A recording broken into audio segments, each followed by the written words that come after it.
අයිබෝන් සුබ දවසක් සියලු දෙනාටම මම අද ගෙනාවා අට්‍රැක්ටරේ තමයි YC60 මේ යන්මාර් මොඩල් එක. ජපානින් රීකන්ඩිෂන් ඇවිල්ලා තියෙනවා. ජපාන් නිෂ්පාදනයක්. මේ YC60 අට්‍රැක්ටරේ රේසර් මොඩල්.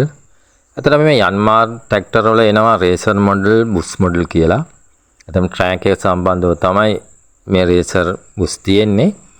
ඉතින් මේ යන්මාර් ට්‍රැක්ටර වල රේසර් මොඩල් එක හොඳයි. නැත්නම් බුස් මොඩල් එක ගත්තොත් ඇත්තටම ට්‍රැක් එකත් කැපෙනවා කාලයක් යද්දී.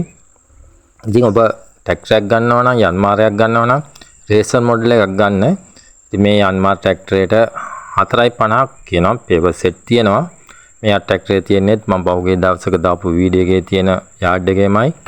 මේ යාඩ් එක තියෙන්නේ කුරුණෑලේ ඉඳන් වඳුරාගල පැත්තට යද්දී මල්ලිකා සෙඩ් එක හම්බ වෙනවා. සෙඩ් එකට මෙහා පැත්තේ තියෙන යාඩ් එක තමයි. ඉතින් මම ඔයාලට මේ වගේ වීඩියෝ අඩුවට තියෙන ට්‍රැක්ටර් මෝටර් බයික් තමයි අරන් එන්නේ. ඒ සඳහා මගේ channel එකට subscribe කරලා මාත් එක්ක එකතු වෙලා ඉන්න. යාඩ් එකේ නම්බර එක කමෙන්ට් section එකේ තියෙනවා. ට්‍රැක්ටර් විකුණාම නම්බර එක ඉවත් කරගන්නවා. ඔයාලට ගොඩක් ස්තුතියි.